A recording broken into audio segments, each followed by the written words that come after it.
ನಮಸ್ಕಾರ, ನೀವು ನೋಡ್ತಾ ಇದ್ದೀರಾ 9 AM ಬಿಗ್ ಬ್ರೇಕಿಂಗ್. ನಾನು ನವಿತಾ ಜೈನ್.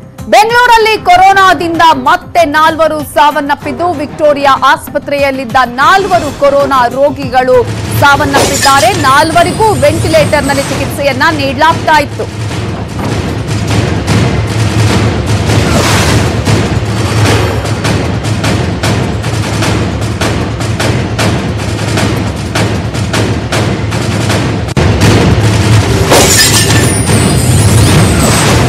ಬೆಂಗಳೂರಲ್ಲಿ ಕೊರೋನಾದಿಂದ ಮತ್ತೆ 4 ಸಾವನ್ನಪ್ಪಿದ್ದು, ವಿಕ್ಟೋರಿಯಾ ಆಸ್ಪತ್ರೆಯಲ್ಲಿದ್ದ 4 ಕೊರೋನಾ ರೋಗಿಗಳು ಸಾವನ್ನಪ್ಪಿದ್ದಾರೆ. 4 ಕೂಡ ವೆಂಟಿಲೇಟರ್ನಲ್ಲಿ ಚಿಕಿತ್ಸೆಯನ್ನ ನೀಡಲಾಗ್ತಾ ಇತ್ತು, ನಿಗಾವನ್ನ ವಹಿಸಲಾಗಿತ್ತು.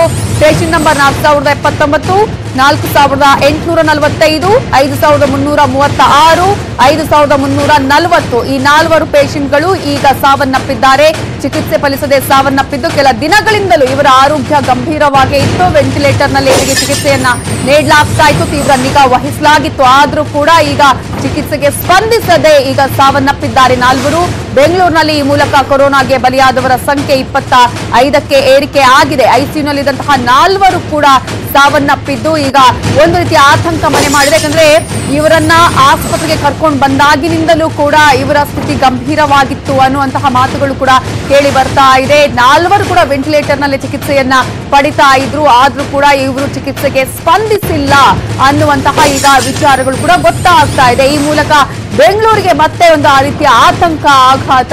ಈಗಾಗಲೇ ಚಿಕಿತ್ಸೆಗೆ ಸ್ಪಂದಿಸದೆ 4 ಇವತ್ತು ಸಾವನ್ನಪ್ಪಿರೋದು ಈಗ ಒಂದು ರೀತಿಯಾದಂತಹ ಆತಂಕಕ್ಕೆ ಕಾರಣ ಆಗಿದೆ. ಈ ಮೂಲಕ ಈಗ ಬೆಂಗಳೂರಿನಲ್ಲಿ ಸಾವನ್ನಪ್ಪಿರುವವರ ಸಂಖ್ಯೆನೆ ನಾವು ಗಮನಿಸಿದ್ರೆ 25ಕ್ಕೆ ಏರಿಕೆ ಆಗಿದೆ. ಇದರ ಬಗ್ಗೆ ಡೀಟೇಲ್ಸ್ ಕೊಡೋದಕ್ಕೆ ನಮ್ಮ ರಿಪೋರ್ಟರ್ ಸೌಮ್ಯ ಕಳಸ ಫೋನ್ ಸಂಪರ್ಕದಲ್ಲಿದ್ದಾರೆ. ಸೌಮ್ಯ, 4 ಚಿಕಿತ್ಸೆಗೆ ಸ್ಪಂದಿಸದೆ ಕೊರೋನಾದಿಂದಾಗಿ ಈಗ ಸಾವನ್ನಪ್ಪಿದ್ದು, ಎಷ್ಟಿದೆ ಅವರ ಏಜ್? ಯಾವಾಗಿನಿಂದ ಅವರಿಗೆ ಚಿಕಿತ್ಸೆಯನ್ನ ನೀಡಲಾಗ್ತಾ ಇತ್ತು? ಅವತ್ತಿನಿಂದ ಇಲ್ಲಿಯವರೆಗೂ ಕೂಡ ಯಾವುದೇ ರೀತಿಯಾದಂತಹ ಒಂದು ಚಿಕಿತ್ಸೆಗೆ ಅವರು ಚಿಕಿತ್ಸೆಗೆ ಸ್ಪಂದಿಸುವಂತಹ ಕೆಲಸ ಆಗೇ ಇಲ್ವಾ, ಹೇಗೆ ಅಂತ? ನವಿತಾ, ಈ ರೋಗಿಗಳ ಒಂದು ವಿಚಾರದಲ್ಲಿ ಅವರು ಬೇರೆ ಊರುಗಳಿಗೆ ಪ್ರಯಾಣ ಮಾಡಿದ್ರು, ಅಲ್ಲೇ ಚಿಕಿತ್ಸೆಯನ್ನ ಪಡಿತಾ ಇದ್ರು, ಆದ್ರೆ ಅಲ್ಲಿ ಗುಣಮುಖರಾಗದೆ ಇಲ್ಲಿ ಬಂದಿರಬಹುದು ಅನ್ನುವಂತಹ ಒಂದು ಮಾಹಿತಿಗಳು ಗೊತ್ತಾಗ್ತಾ ಇದೆ. ಆದ್ರೆ ಇದ್ರ ಬಗ್ಗೆ ಇನ್ನೂ ಒಂದು ನಿಖರವಾದ ಮಾಹಿತಿಯನ್ನ ಆರೋಗ್ಯ ಇಲಾಖೆ ಇನ್ನು ಕೊಡ್ಬೇಕಾಗಿದೆ. ಅವರು ಕೂಡ ಈ ದಿಢೀರಂತ ಆಗಿರುವಂತಹ ಈ 4 ಸಾವಿನ ಪ್ರಕರಣದ ಬಗ್ಗೆ ಅವರು ಕೂಡ ಆತಂಕದಲ್ಲಿದ್ದಾರೆ. ಹೇಗೆ ಒಂದೇ ಸಲಕ್ಕೆ 4 ಜನ ಕೂಡ ಸಾವನ್ನಪ್ಪಿದ್ರು ಅಂತ. ಆದ್ರೆ ಈ ಇಷ್ಟು ರೋಗಿಗಳಿಗೆ ಮೊದಲೇ ಕೋಮಾರ್ಬಿಡ್ ಕಂಡೀಷನ್ಸ್ ಇತ್ತು ಅನ್ನೋದನ್ನ ತುಂಬಾ ಸ್ಪಷ್ಟವಾಗಿ ಹೇಳ್ತಾರೆ. ಅಂದ್ರೆ ಇನ್ನು ಕೊರೋನಾ ಸೋಂಕು ಪತ್ತೆಯಾಗುವ ಮುಂಚೆ ಅವರಿಗೆ ನಾನಾ ಬಗೆಯ ಆರೋಗ್ಯ ಸಮಸ್ಯೆಗಳು ಆಲ್ರೆಡಿ ಇತ್ತು ಅಂತ. ಸೊ ಮೊದಲೇ ಆರೋಗ್ಯ ಸಮಸ್ಯೆಗಳು ಹೆಚ್ಚಿದ್ದಂತ ಸಂದರ್ಭದಲ್ಲಿ ಕೊರೋನಾದಿಂದ ಗುಣಮುಖವಾಗುವಂತಹ ಸಾಧ್ಯತೆಗಳು ಕಡಿಮೆ ಇರುತ್ತೆ. ಜೊತೆಗೆ ಅವರಿಗೆ ಒಂದು ಸೋಂಕಿನ ಒಂದು ತೀವ್ರತೆ ತುಂಬಾ ಜಾಸ್ತಿ ಇರುತ್ತೆ. ಈ 4 ರೋಗಿಗಳ ವಿಚಾರದಲ್ಲೂ ಕೂಡ ಇದೇ ರೀತಿ ಸೋಂಕಿನ ತೀವ್ರತೆ ಹೆಚ್ಚಿದ್ದರಿಂದ ಅವರು ಚಿಕಿತ್ಸೆಗೆ ಸರಿಯಾಗಿ ಸ್ಪಂದನೆ ಮಾಡ್ಲಿಕ್ಕೆ ಆಗಿಲ್ಲ ಅಂತ. ಮತ್ತೊಂದು ವಿಚಾರವನ್ನು ನಾವಿಲ್ಲಿ ಗಮನಿಸಬೇಕು. ಕೊರೋನಾಗೆ ಇಂಥದ್ದೇ ಅಂತ ನಮ್ಮ ಬಳಿ ಚಿಕಿತ್ಸೆ ಇಲ್ಲ ಇಡೀ ಪ್ರಪಂಚದ ಬಳಿ. ಸೊ ಇವಾಗ ಯಾರ್ಯಾರಿಗೆ ಏನೇನು ರೋಗ ಲಕ್ಷಣಗಳು ಕಾಣಿಸ್ತು ಆ ರೋಗ ಲಕ್ಷಣಗಳಿಗೆ ಮಾತ್ರ ಚಿಕಿತ್ಸೆ ಕೊಡೋದಕ್ಕೆ ಸಾಧ್ಯ ಆಗುತ್ತೆ. ಸೊ ಈ 4 ಜನರು ಕೂಡ ಅವರಿಗೆ ಏನೇನು ರೋಗ ಲಕ್ಷಣಗಳಿತ್ತು, ಸಿಂಪ್ಟಮ್ಸ್ ಇತ್ತು, ಆ ಸಿಂಪ್ಟಮ್ಸ್ ಟ್ರೀಟ್ಮೆಂಟ್ ಅನ್ನಷ್ಟೇ ಕೊಟ್ಟಿರೋದು. ಕೊರೋನಾಗೆ ಅಂತಾನೆ ಒಂದು ಟ್ರೀಟ್ಮೆಂಟ್ ಅಂತ ಸಾಧ್ಯ ಇಲ್ಲ. ಸೊ ಬಹುಶಃ ಅವರು ಆ ಸಿಂಪ್ಟಮ್ಸ್ ಅನ್ನ ಕಂಟ್ರೋಲ್ ಮಾಡೋದಕ್ಕೆ ಸಾಧ್ಯ ಆಗಿಲ್ಲ. ಆ ಒಂದು ಕಾರಣದಿಂದ ಸೋಂಕು ಅವರನ್ನ ಆಹುತಿ ತಗೊಂಡಿದೆ ಅಂತ ಹೇಳ್ಬೋದು ನವಿತಾ. ಅಂದ್ರೆ ಇವರು 50 ವರ್ಷ ಮೇಲ್ಪಟ್ಟವರ, ಹೇಗೆ ಸೌಮ್ಯ? ಈ 4 ಜನರಲ್ಲಿ ಹೆಚ್ಚಿನ ವಯಸ್ಸಿನವರು ಇದ್ದಾರೆ, ಆದ್ರೆ ಅದರಲ್ಲಿ ಒಬ್ರು ಕಡಿಮೆ ವಯಸ್ಸಿನವರು ಅನ್ನೋದು ಗೊತ್ತಾಗ್ತಾ ಇದೆ. ಆದ್ರೆ ಅವರು ಬೇರೆ ಜಿಲ್ಲೆಯಿಂದ ಪ್ರಯಾಣ ಮಾಡಿದ್ರು, ಬೆಂಗಳೂರಿಗೆ ಒಂದ್ಸಲ ಬಂದು ಮತ್ತೆ ಹೋಗಿದ್ರು ಅನ್ನುವಂತ ವಿಚಾರಗಳನ್ನ ಕೂಡ ಹೇಳ್ತಾ ಇದ್ದಾರೆ. ಸೊ ಇವರ ಕಂಪ್ಲೀಟ್ ಡೀಟೇಲ್ಸ್ ಅನ್ನ ಆರೋಗ್ಯ ಇಲಾಖೆ ಇನ್ನು ಕೆಲವು ಸಮಯ ಆದ ನಂತರ ನೀಡುತ್ತೆ. ಅದ ನಂತರ ಅಷ್ಟು ನಾವು ನಿರ್ದಿಷ್ಟವಾಗಿ ಇಂಥದ್ದೇ ಕಾರಣದಿಂದ ಅವರು ತೀರೋಗಿದ್ದಾರೆ ಅನ್ನೋದನ್ನ ಹೇಳ್ಬೋದು Navita. Okay, fine Saumya, thank you ಡೀಟೇಲ್ಸ್ಗೆ. ಬಿಎಂಟಿಸಿ ಬಸ್ ಪ್ರಯಾಣಿಕರೇ ಎಚ್ಚರ ಎಚ್ಚರ ಎಚ್ಚರ. ಬಿಂದಾಸಾಗಿ ಏನಾದ್ರೂ ನೀವು ಬಿಎಂಟಿಸಿ ಬಸ್ ಅಲ್ಲಿ ಓಡಾಡ್ತಿದ್ದೀರಿ ಅಂದ್ರೆ ಈ ಸುದ್ದಿಯನ್ನ ನೀವು ನೋಡ್ಲೇಬೇಕು. ಯಾಕಂದ್ರೆ ಈ ಸುದ್ದಿ ನೋಡಿದ್ರೆ ನೀವು ಬಿಎಂಟಿಸಿ ಬಸ್ ಹತ್ತಲ್ಲ.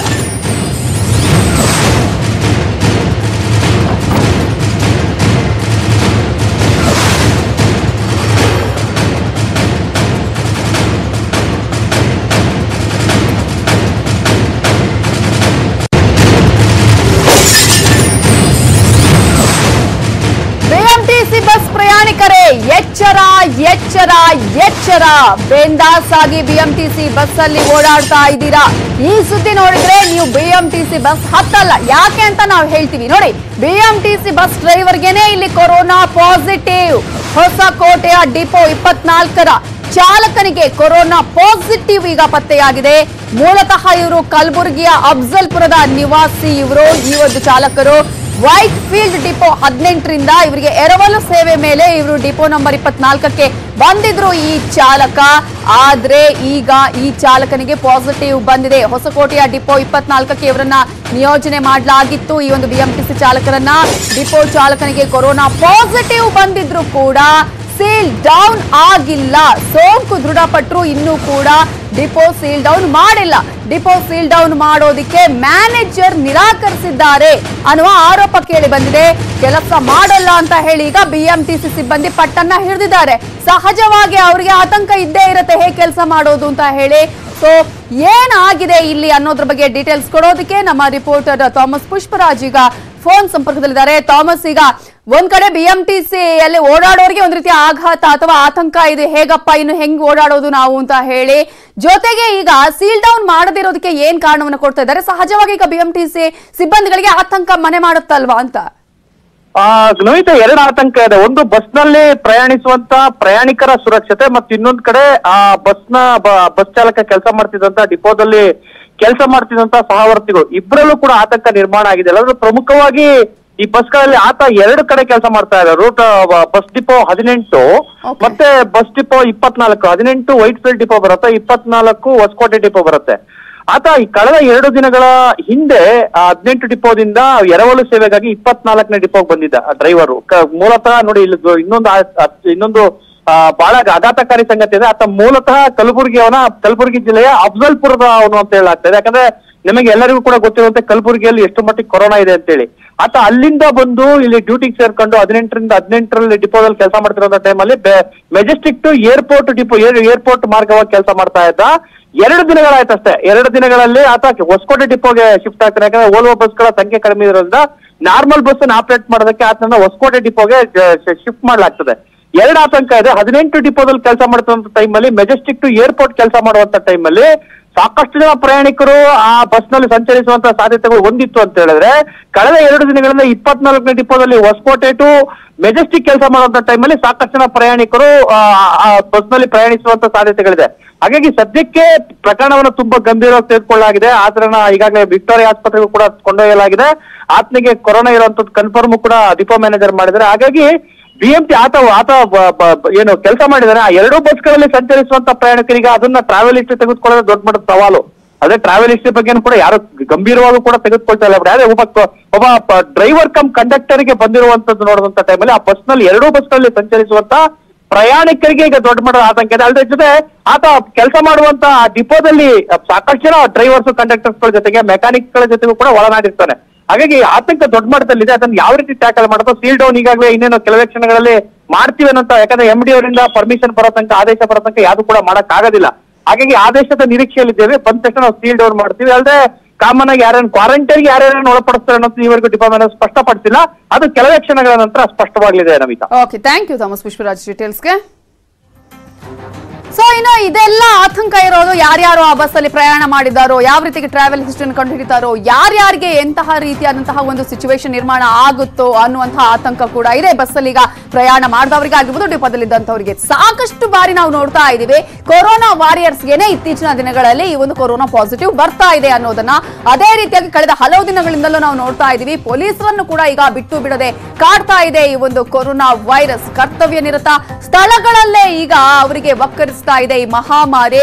ಶಂಕರಾಪುರಂ ಠಾಣೆಯ PSIಗೆ ಕೊರೋನಾ ಈಗ ಪಾಸಿಟಿವ್ ಬಂದಿದೆ. ನಾವು ಮೊನ್ನೆಯಿಂದಲೂ ಕೂಡ ನೋಡ್ತಾ ಇದ್ದೀವಿ. ಪ್ರತಿದಿನ ಕೂಡ ಪೊಲೀಸರಲ್ಲಿ ಈಗ ಈ ಕೊರೋನಾ ಪಾಸಿಟಿವ್ ಇರುವಂತಹ ಪ್ರಕರಣಗಳ ಸಂಖ್ಯೆ ಜಾಸ್ತಿ ಆಗ್ತಾ ಇರೋದನ್ನ ನಾವು ನೋಡ್ತಾ ಇದ್ದೀವಿ. ಬೇರೆ ಬೇರೆ ಸ್ಟೇಷನ್ಗಳ ವಿಚಾರವನ್ನ ಕೂಡ ನಾವು ಹೇಳ್ತಾ ಇದ್ದೀವಿ.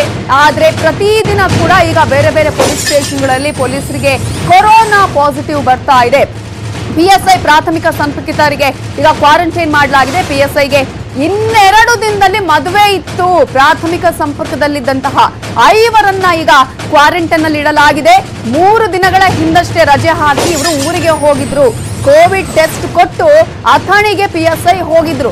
ನಿನ್ನೆ ಆ ಸಂದರ್ಭದಲ್ಲಿ ಸೋಂಕು ದೃಢ ಆಗಿದೆ. ಈಗ ಹುಬ್ಬಳ್ಳಿಯ ಕಿಮ್ಸ್ಗೆ ದಾಖಲು ಮಾಡಲಾಗಿದೆ ಇವರನ್ನ. ಒಂದ್ ಕಡೆ ಈಗಾಗಲೇ ಟೆಸ್ಟ್ ಅನ್ನ ಕೊಟ್ಟು ಆನಂತರ ಅವರು ಅಥಣಿಗೆ ಪ್ರಯಾಣವನ್ನ ಬೆಳೆಸಿದ್ರು.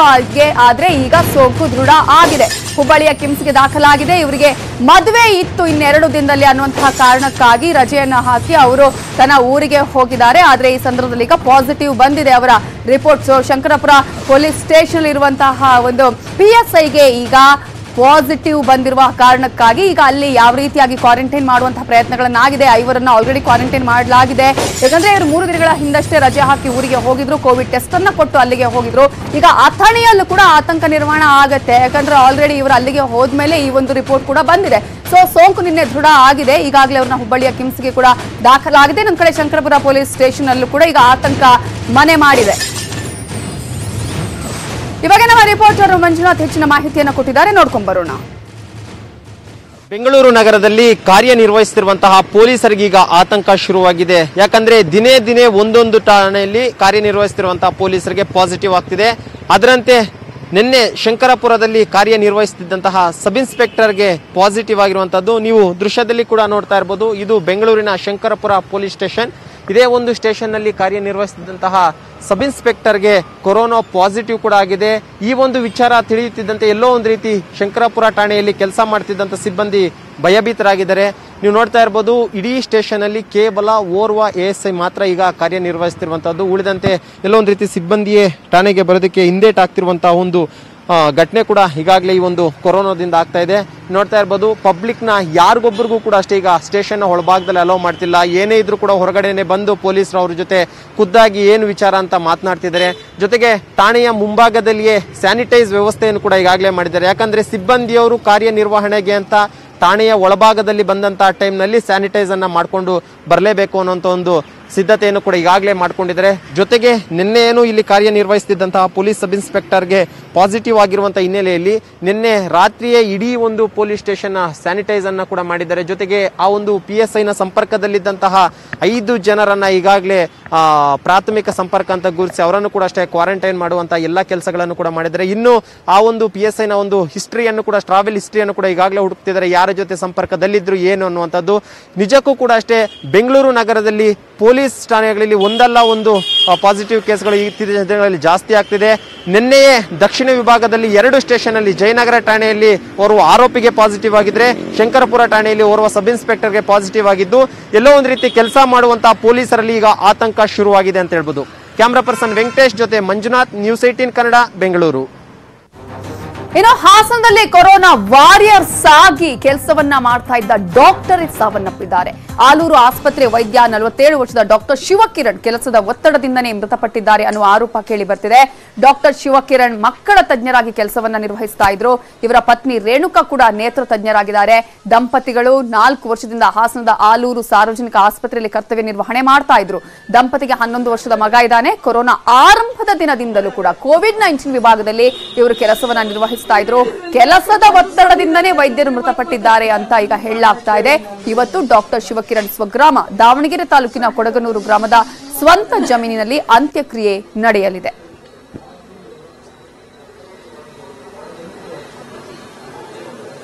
Duty continues 3 months without rest ಎಲ್ಲ ಮಾಡಿದ್ದಾರೆ. 12 hours ಡ್ಯೂಟಿ ಮಾಡಿದ್ದಾರೆ. PPE ಕಿಟ್ ಎಲ್ಲ ಇಂಟರ್ನೆಟ್ ಹಾಕೊಂಡು ಆ ಟೆನ್ಷನ್ ಎಲ್ಲ ಆಗಿದೆ. ಅದಕ್ಕೆ ಮುಂಚೆ BP ಶುಗರ್ ಯಾತ್ರೆ ಇರ್ತಿಲ್ಲ. ಎಲ್ಲ ಆರೋಗ್ಯ ಒಬ್ಬನೇ ಮಗ, ಅವನಿಗೂ ಒಬ್ಬನೇ ಮಗ. ತುಂಬಾ ಮಾನಸಿಕ ಆಘಾತ ಉಂಟು ಮಾಡಿದೆ. ಯಾರಿಗಿ ನಮ್ಮ ಕುಟುಂಬದಲ್ಲಿ ಯಾರಿಗಿ ಈ ಆಘಾತವನ್ನು ತಡ್ಕೊಳ್ಳೋ ಶಕ್ತಿ ಇಲ್ಲ. ಸೊ ನಮ್ಗೆ ಆಕಾಶ ತಲೆ ಮೇಲೆ ಬಿದ್ದಾಗ ಆಗಿದೆ. ಇದಕ್ಕಿಂತ ಹೆಚ್ಚಿಗೆ ಹೇಳಕ್ಕೆ ನಾವು ಇಷ್ಟಪಡಲ್ಲ ಸರ್. ಅವರು ಕಳೆದ ಬುಧವಾರ ದಿವಸ ಡ್ಯೂಟಿ ಮುಗಿಸ್ಕೊಂಡು ಮನೆಗೆ ಬಂದಾಗ ಸ್ವಲ್ಪ ತಲೆನೋವು ಅಂತ ಇದ್ರು. ಬೆಳಗಿನ ಜಾವ ತಲೆ ಸುತ್ತ ಬಂದು ಅಲ್ಲೇ ಮನೆಯಲ್ಲಿ ಅನ್ಕಾನ್ಸಿಯಸ್ ಆಗಿ ಬಿದ್ದಿದ್ದು. ಸೊ ಇಮಿಡಿಯೇಟ್ ಆಗಿ ಆಸ್ಪತ್ರೆಗೆ ಸೇರಿಸಿದಾಗ ಮನೇಲಿ ಒಬ್ಬರೇ ಇದ್ದು ನಮ್ಮ ತಂಗಿಯರು ತುಂಬಾ ಕಷ್ಟಪಟ್ಟಿದ್ದಾರೆ ಆಸ್ಪತ್ರೆಗೆ ಸೇರ್ಸಕ್ಕೆ. ಅವ್ರಿಗೆ ಗೊತ್ತಾಗಿಲ್ಲ ಏನಾಗಿದೆ. ವೈದ್ಯರಾದ್ರೂ ಕೂಡ ಇಮಿಡಿಯೇಟ್ ಆಗಿ ಈಗ ಯಾಕಾಯ್ತು ಅಂತ ಅವ್ರಿಗೆ ಕನ್ಫ್ಯೂಷನ್. ಜುಬಿಲಿಯಂಟ್ ಅಂತ ಆಗುತ್ತಾ ಬಳ್ಳಾರಿಯ ಜಿಂದಾಲ್ ಅನ್ನುವಂತಹ ಒಂದು ಆತಂಕ ಈಗ ಇದೆ. ಜಿಂದಾಲ್ ಕಾರ್ಖಾನೆಯಲ್ಲಿ ಸೋಂಕಿತರ ಸಂಖ್ಯೆ ಜಾಸ್ತಿ ಆಗ್ತಾ ಇದೆ. ಇದುವರೆಗೂ ಜಿಂದಾಲ್ನಲ್ಲಿ 25 ಮಂದಿಗೆ ಸೋಂಕು ದೃಢಪಟ್ಟಿದೆ.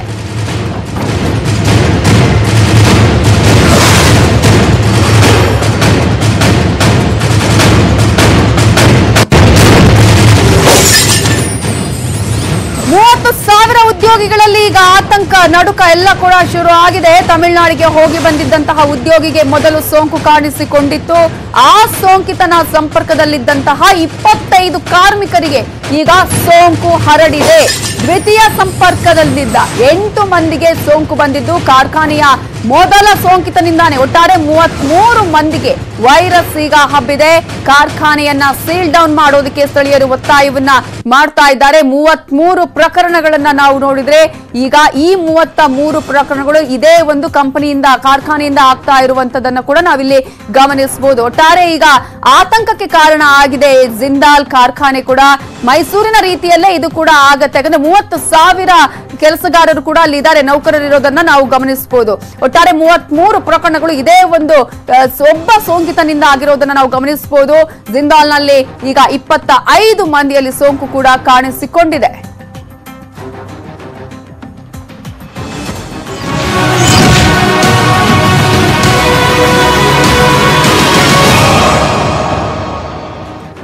ಇನ್ನು ಮೇಲ್ಮನೆ ಮಹಾಯುದ್ಧದ ವಿಚಾರವನ್ನ ನೋಡ್ತಾ ಹೋಗೋದಾದ್ರೆ ರಾಜ್ಯಸಭೆ ಆಯಿತು. ಈಗ ಪರಿಷತ್ತು ಚುನಾವಣೆಯ ಟೆನ್ಷನ್, ಈಗ ಮತ್ತೊಂದು ಶಾಕ್ ಇದೆ. ಈಗ ಆ ಒಂದು ಭೀತಿಯಲ್ಲಿ ಇದ್ದಾರೆ ನಾಯಕರು. ಯಾಕಂದ್ರೆ ಹೈಕಮಾಂಡ್ ಬಗ್ಗೆ ಈಗ ರಾಜ್ಯ ನಾಯಕರಿಗೆ ಟೆನ್ಷನ್ ಮೇಲೆ ಟೆನ್ಷನ್ ಆರಂಭ ಆಗಿದೆ. ಆಲ್ರೆಡಿ ಶಾಕ್ಗೆ ಒಳಗಾಗಿದ್ದಾರೆ ಈಗ ರಾಜ್ಯ ಬಿಜೆಪಿಯ ನಾಯಕರುಗಳು, BS ಯಡಿಯೂರಪ್ಪ ಸೇರಿದಂತೆ. ಯಾಕಂದ್ರೆ ರಾಜ್ಯಸಭೆಯ ಅಭ್ಯರ್ಥಿಗಳ ಆಯ್ಕೆಯನ್ನ ನೋಡಿದ್ರೇನೆ ಇನ್ನು ಏನೂ ಮಾಡೋದಕ್ಕಾಗೋದಿಲ್ಲ ಅನ್ನುವಂತಹ ಪರಿಸ್ಥಿತಿಯಲ್ಲಿ ಇದ್ದಾರೆ.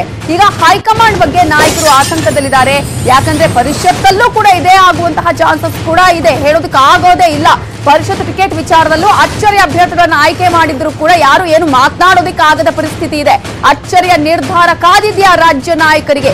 ಆ ಸುಳಿವನ್ನ ಕೊಟ್ಟಿದ್ದಾರೆ ಬಿಜೆಪಿ ರಾಜ್ಯಾಧ್ಯಕ್ಷರಾಗಿರುವ ನಳಿನ್ ಕುಮಾರ್ ಕಟೀಲ್ ಅವರು. ಅವ್ರು ಹೇಳ್ತಾರೆ, ಸಾಮಾಜಿಕವಾಗಿ ಭೌಗೋಳಿಕವಾಗಿ ನಾವು ಹೇಗೆ ಪ್ರಾತಿನಿಧ್ಯ ಕೊಡಬೇಕು ಅಲ್ಲಿ ಸೂಕ್ತ ನಿರ್ಣಯವನ್ನ ತೆಗೆದುಕೊಳ್ತೇವೆ ಅಂತ ಹೇಳಿ ಪರಿಷತ್ ಫೈಟ್ ಬಗ್ಗೆ ನಳಿನ್ ಕುಮಾರ್ ಹೇಳಿಕೆಯನ್ನ ಕೊಟ್ಟಿದ್ದಾರೆ. ಸೊ ಈ ಒಂದು ಹೇಳಿಕೆಯೇ ಟಿಕೆಟ್ ಆಕಾಂಕ್ಷಿಗಳಿಗೆ ಈಗ ಟೆನ್ಷನ್ಗೆ ಆರಂಭ ಆಗಿರೋದು. ನಾವು ಕಾರ್ಯಕರ್ತರಿಗೆ ಅವಕಾಶಗಳನ್ನು ಕೊಟ್ಟಿದ್ದೇವೆ. ಒಂದು ರಾಜಕೀಯ ಪಾರ್ಟಿ ಹೇಗೆ ವಿಭಿನ್ನವಾಗಿ ಯೋಚನೆ ಮಾಡುತ್ತೆ ಅನ್ನುವಂಥದ್ದನ್ನು ಇವತ್ತೆಲ್ಲ ರಾಜಕೀಯ ಪಾರ್ಟಿಗಳಿಗೆ ನಮ್ಮ ಪಾರ್ಟಿ ತೋರಿಸ್ಬಿಟ್ಟು ಕಾದು ನೋಡಿ. ಪಾರ್ಟಿ ಸಾಮಾಜಿಕವಾಗಿ ಭೌಗೋಳಿಕವಾಗಿ ಎಲ್ಲವನ್ನ ಯೋಚನೆ ಮಾಡಿ ಜವಾಬ್ದಾರಿಯನ್ನು ಕೊಡುತ್ತೆ ರಾಜ್ಯಸಭೆಯಲ್ಲಿ. ಈ ಒಂದು ಹೇಳಿಕೆ ಸಾಕಲ್ಲ, ಅಚ್ಚರಿಯ ಅಭ್ಯರ್ಥಿಗಳು ಕೂಡ ಬಂದ್ರೆ ಯಾವುದೇ ರೀತಿಯಾದಂತಹ ಆಶ್ಚರ್ಯ ಇಲ್ಲ ಅಂತ ಹೇಳೋದಕ್ಕೆ. ಅದೇ ಕಾರಣಕ್ಕಾಗಿ ರಾಜ್ಯಸಭೆಗಂತೂ ಹೈಕಮಾಂಡ್ ಅಚ್ಚರಿಯ ಅಭ್ಯರ್ಥಿಗಳನ್ನ ಆಯ್ಕೆ ಮಾಡ್ತು. ಈಗ ಮತ್ತೊಂದೆಡೆ ನಳಿನ್ ಕುಮಾರ್ ಕಟೀಲ್ ಬಿಜೆಪಿ ರಾಜ್ಯಾಧ್ಯಕ್ಷರು ಕೊಟ್ಟಂತಹ ಹೇಳಿಕೆ ಕೂಡ ಈಗ ಸಾಕಷ್ಟು ಕುತೂಹಲಕ್ಕೆ ಕಾರಣ ಆಗಿದೆ. ಇವತ್ತು ಕ್ಯಾಬಿನೆಟ್ ಸಭೆ ಇದೆ, ಅಲ್ಲೂ ಕೂಡ ಪರಿಷತ್ ಅಭ್ಯರ್ಥಿಗಳ ಬಗ್ಗೆ ಚರ್ಚೆ ನಡೆಯುತ್ತೆ ಅಂತ ಹೇಳಲಾಗ್ತಾ ಇದೆ. ಎಷ್ಟೇ ಚರ್ಚೆ ನಡೆದ್ರೂ ಕೂಡ ಫೈನಲ್ ಮಾಡೋದು ಹೈಕಮಾಂಡ್. ಇವತ್ತು ಬೆಳಗ್ಗೆ 11 ಗಂಟೆಗೆ ಸಿಎಂ ಅವರ ನೇತೃತ್ವದಲ್ಲಿ ಸಂಪುಟ ಸಭೆ ನಡೆಯುತ್ತೆ. ಜೊತೆಗೆ ಸರ್ಕಾರದ ವಿವಿಧ ನಿರ್ಧಾರಗಳ ಕುರಿತು ಕೂಡ ಕ್ಯಾಬಿನೆಟ್ ಅಲ್ಲಿ ಚರ್ಚೆ ನಡೆಯುತ್ತೆ. ಇದೇ ಸಂದರ್ಭದಲ್ಲಿ ಪರಿಷತ್ ಟಿಕೆಟ್ ವಿಚಾರದಲ್ಲೂ ಯಾರನ್ನ ಅಭ್ಯರ್ಥಿಗಳನ್ನಾಗಿ ಮಾಡಬೇಕು ಅನ್ನೋದ್ರ ಬಗ್ಗೆ ಕೂಡ ಚರ್ಚೆ ನಡೆಯುವ ಸಾಧ್ಯತೆ ಇದೆ. 7 ಸ್ಥಾನಗಳಿಗೆ ಪರಿಷತ್ ಚುನಾವಣೆ ನಡೆಯಲಿದೆ ಬಿಜೆಪಿಗೆ. ಅದರಲ್ಲಿ ಪರಿಷತ್ನಲ್ಲಿ 4 ಸ್ಥಾನ ಬಹುತೇಕ ಖಚಿತ ಆಗಲಿದೆ. ಅದರಲ್ಲಿ ಈಗ ಬಿಜೆಪಿಯ ಮನಸ್ಸಲ್ಲಿರುವುದು ಮುಖ್ಯಮಂತ್ರಿಗಳಾಗಿರ್ಬೋದು ಅಥವಾ ಬೇರೆ ಬೇರೆ ನಾಯಕರ ಮನಸ್ಸಲ್ಲಿರುವಂತಹವರು 4 ಹೆಸರು. MTB ನಾಗರಾಜ್, H ವಿಶ್ವನಾಥ್, ಶಂಕರ್, ಯೋಗೇಶ್ವರ್ಗೆ ಸ್ಥಾನ ಸಿಗತ್ತಾ ಅನ್ನುವಂತಹ ಪ್ರಶ್ನೆ ಕೂಡ ಇದೆ. ಆಲ್ರೆಡಿ ಅವರೆಲ್ಲರೂ ಕೂಡ ಆಕಾಂಕ್ಷಿಗಳು ಕೂಡ ಇದ್ದಾರೆ. 4 ಹೆಸರನ್ನ ಫೈನಲ್ ಮಾಡಿ ಕಳುಹಿಸುವ ಕುರಿತು ಕೂಡ ಇವತ್ತು ಚರ್ಚೆ ನಡೆಯುವ ಸಾಧ್ಯತೆ ಇದೆ. ರಾಜ್ಯದಿಂದ ಕೇಂದ್ರಕ್ಕೆ 4 ಹೆಸರನ್ನ ಕಳುಹಿಸೋದಕ್ಕೆ ಚಿಂತನೆ ಮಾಡಲಾಗಿದೆ. ಆದ್ರೆ ಇವರೇ ಅಭ್ಯರ್ಥಿಗಳಾಗಿ ಆಯ್ಕೆ ಆಗ್ತಾರೆ ಅನ್ನುವಂತಹ ಯಾವುದೇ ರೀತಿಯ ಸ್ಪಷ್ಟನೆ ಅಂತೂ ಇವರಿಗೆ ಸಿಗೋದಿಲ್ಲ. ಹಾಗಾಗಿ ಹೈಕಮಾಂಡ್ ಏನ್ ಮಾಡುತ್ತೆ ಬಹಳ ಕುತೂಹಲ ಇದೆ.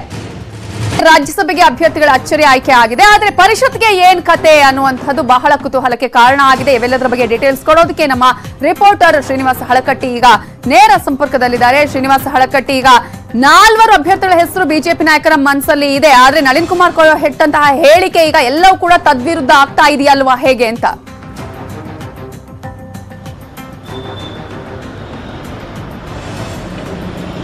ಖಂಡಿತವಾಗಿಯೂ ನವಿತಾ, ವಿಧಾನ ಪರಿಷತ್ತಿಗೆ ಚುನಾವಣೆ ಘೋಷಣೆ ಆಗಿದೆ. ಅದರಲ್ಲೂ ಕೂಡ 7 ಸ್ಥಾನಗಳಿಗೆ ವಿಧಾನಸಭೆಯಿಂದ ವಿಧಾನ ಪರಿಷತ್ತಿಗೆ ಚುನಾವಣೆ ನಡೀತದೆ. ಈ ಒಂದು ಚುನಾವಣೆ ಘೋಷಣೆ ಆಗಿದೆ. ಘೋಷಣೆ ಆಗಿರ್ತಕ್ಕಂಥ ಈ ಒಂದು ಸಂದರ್ಭದಲ್ಲಿ ಒಂದು ಕಡೆ ಸಾಕಷ್ಟು ಆಕಾಂಕ್ಷಿಗಳು ಒಂದು ತಮ್ಮ ಮುಖಂಡರ ಮೇಲಿಂದ ಒಂದು ಒತ್ತಡ ಹೇರ್ತಕ್ಕಂತಹ ಒಂದು ಲಾಬಿ ಮಾಡ್ತಕ್ಕಂಥ ಕೆಲಸಕ್ಕೆ ಕೈ ಹಾಕಿದ್ದಾರೆ. ಆದ್ರೆ ಈ ಬಾರಿ ಮುಖ್ಯಮಂತ್ರಿಗಳ ಮೇಲೇನು ಭರವಸೆ ಇಟ್ಟಿದ್ರು ಆಕಾಂಕ್ಷಿಗಳು, ಈ ಬಾರಿ ಮುಖ್ಯಮಂತ್ರಿಗಳು ನಮ್ಮ ಭರವಸೆಯನ್ನ ಹುಸಿಗೊಳಿಸ್ತಾರ ಅಥವಾ ನಿಜಗೊಳಿಸ್ತಾರ ಅಂತಕ್ಕಂಥ ಒಂದು ಯಕ್ಷ ಪ್ರಶ್ನೆ ಅವರನ್ನ ಕಾಡ್ತಾ ಇದೆ. ಅದರಲ್ಲೂ ಕೂಡ ವಲಸೆ ಬಂದಿರತಕ್ಕಂಥವರಿಗೆ ಪರಿಷತ್ ಸದಸ್ಯ ಸ್ಥಾನ ಕೊಡಬೇಕಾ ಕೊಡಬಾರ್ದು ಅಂತಕ್ಕಂಥ ಚರ್ಚೆಗಳು ಬಿಜೆಪಿಯಲ್ಲಿ ನಡೀತಾ ಇದ್ರೆ, ಕೆಲವೊಂದಿಷ್ಟು ಸಚಿವರೇ ಒಂದು ವಲಸೆ ಬಂದವರಿಗೆ ನೀವು ಮಂತ್ರಿಯನ್ನ ಪರಿಷತ್ ಸದಸ್ಯರನ್ನಾಗಿ ಮಾಡಬೇಕು ಅಂತಕ್ಕಂಥ ಒಂದು ಒತ್ತಡವನ್ನು ಹೇರ್ತಾ ಇದ್ದಾರೆ. ಅಂದ್ರೆ ವಲಸಿಗರಿಂದನೇ ಈ ಒಂದು ಸರ್ಕಾರ ಬಂದಿದೆ, ವಲಸಿಗರಿಂದನೇ ಒಂದು ಯಡಿಯೂರಪ್ಪನವರು ಮುಖ್ಯಮಂತ್ರಿ ಆಗಿದ್ದಾರೆ, ಹೀಗಾಗಿ ಅವ್ರನ್ನ ಕೈ ಬಿಡಬಾರ್ದು ಅಂತಕ್ಕಂಥ ಒಂದು ಅಭಿಪ್ರಾಯವನ್ನ ಅಶೋಕ್ ಆಗಿರ್ಬೋದು, BC ಪಾಟೀಲ್ ಆಗಿರ್ಬೋದು, ST ಸೋಮಶೇಖರ್ ಆಗಿರ್ಬೋದು ಸಾಕಷ್ಟು ಜನ ವ್ಯಕ್ತಪಡಿಸ್ತಾ ಇದ್ದಾರೆ. ಇವತ್ತು ಸಚಿವ ಸಂಪುಟ ಸಭೆ ಕೂಡ ಇದೆ. ಆ ಸಭೆಯಲ್ಲೂ ಕೂಡ ಈ ಬಗ್ಗೆ ಒಂದು ವಿಸ್ತೃತವಾಗಿರ್ತಕ್ಕಂಥ ಚರ್ಚೆ ಆಗುತ್ತೆ. ಜೊತೆಗೆ ಹೈಕಮಾಂಡ್ ಏಕಾಏಕಿ ಒಂದು ತೀರ್ಮಾನ ತೆಗೆದುಕೊಂಡ್ರೆ ಮುಂದೆ ಏನ್ ಮಾಡಬೇಕು ಅನ್ನೋದು ಕೂಡ ಇವತ್ತಿನ ಸಂಪುಟ ಸಭೆಯಲ್ಲಿ ಚರ್ಚೆ ಆಗೋದಿದೆ. Navita, okay, thank you Srinivasa Halakatti ಡೀಟೇಲ್ಸ್ಗೆ. ಸೊ ಒಂದು ಅಚ್ಚರಿಯ ಆಯ್ಕೆ ಆಗತ್ತಾ? ಬಹಳ ಕುತೂಹಲ ಇದೆ, ನೋಡೋಣ. ಇವಿಷ್ಟು ಹೊತ್ತಿನ ಪ್ರಮುಖ ಸುದ್ದಿ. ನೋಡ್ತಾ ಇರಿ News 18 ಕನ್ನಡ. ಜಾಲ ನಮ್ಮದು, ಬಲ ನಿಮ್ಮದು.